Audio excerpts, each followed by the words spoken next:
सोचिए, एक ऐसी जगह जहां सन्नाटा ही सबसे ज्यादा डरावना हो, जहां एक हल्की सी आवाज, एक आहट लोगों की रातों की नींद उड़ा दे। आज हम आपको भैरवपुर की ठीक यही कहानी सुनाने वाले हैं। चलिए इस खौफनाक सफर पर चलते हैं। तो कहानी हमें ले चलती है भैरवपुर नाम के एक बिल्कुल वीरान से गांव में। गांव के बीचों बीच थी एक पुरानी खंडर हवेली। आप समझ रहे ना, वैसी हवेली जिसके बारे में किस्से कहानियां बनती हैं। लोग कहते थे कि दिन ढलने के बाद कोई उसके पास से गुजरने की हिम्मत भी नहीं करता, क्योंकि वहां कुछ था, एक अनदेखा साया जिसका पता सिर्फ उसके कदमों की आहट से चलता था। तो अब कहानी में एंट्री होती है हमारी पहली किरदार रीना की। होता है ना दोस्तों में मजाक मजाक में शर्त लग जाती है। बस वैसे ही एक शर्त को पूरा करने के लिए, अपनी बहादुरी साबित करने के लिए रीना ने एक फैसला किया। वो उस डरावनी हवेली में अकेली जाएगी। और रीना हवेली के अंदर चली तो गई, लेकिन अंदर जाते ही जैसे ही उसने टॉर्च जलाई, उसकी सांस अटक गई। दीवार पर उसकी अपनी परछाई के ठीक बगल में एक और परछाई थी, और वो परछाई हिल रही थी। और फिर वो आवाज, धीरे धीरे, कदमों की आहट जो सीधा उसी की तरफ बढ़ रही थी। उस एक पल में रीना समझ गई कि वो वहां अकेली नहीं है। आपको लग रहा होगा कहानी यहीं खत्म हो गई। नहीं, रीना का वो डरावना अनुभव तो बस कह सकते हैं कि एक ट्रेलर था। वो आहट, वो अनदेखी शक्ति अब सिर्फ हवेली तक सीमित नहीं थी। वो हवेली की दीवारों से बाहर निकल चुकी थी और पूरे गांव को अपनी चपेट में लेने वाली थी। और कमाल की बात देखिए, ये आहट हर किसी को एक ही तरह से नहीं डराती थी। इसका तरीका अलग था। रीना को अब अपने कानों में किसी की फुसफुसाहट सुनाई देती, शीशे में एक धुंधली सी परछाई दिखती। वहीं गांव का नाई था रघु। उसका सामना तो चमकती हरी आंखों वाले एक सफेद साए से हुआ जो उसके पीछे भाग रहा था।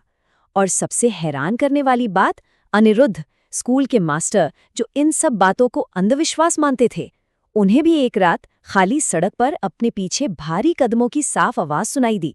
सोचिए, जब एक न मानने वाला भी डर जाए तो खौफ कितना गहरा होगा।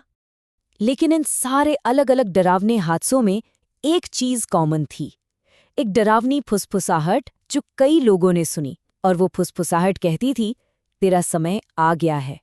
अब ये बिल्कुल साफ हो गया था कि ये कोई वहम या मजाक नहीं है, ये एक जानलेवा साया है। और बस इसके बाद तो पूरे भैरवपुर में दहशत फैल गई, जैसे कोई महामारी हो। गांव के पुजारी ने पूजा की तो जवाब में खून से लिखा संदेश मिला। एक बस ड्राइवर ने देर रात अपनी खाली बस में एक भूतिया सवारी देखी। एक औरत का दिया अचानक बुझ गया और उसके आंगन में काला साया खड़ा था।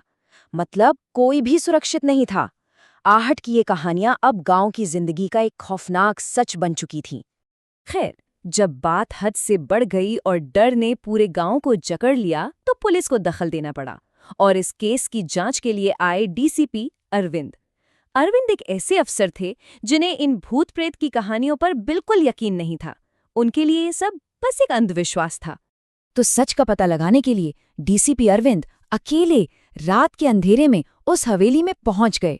वो हर कोने की तलाशी ले रहे थे कि तभी उनके कंधे पर एक बर्फीला हाथ महसूस हुआ और उनके कान में एक आवाज फुसफुसाई, सच जानना चाहता है तो तहखाने में आ। बस वो एक पल काफी था। एक अफसर जो इन सब पर हंसता था, अब इस खौफ को मानने पर मजबूर हो चुका था।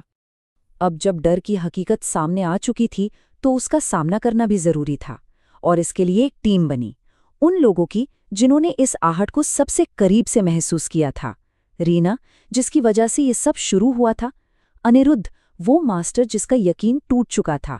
और डीसीपी अरविंद, वो अफसर जो अब सच जानना चाहता था। तीनों ने तय किया कि वो मिलकर इस डर की जड़ तक जाएंगे। और वो रात आ ही गई। तीनों आधी रात को हवेली पहुंचे।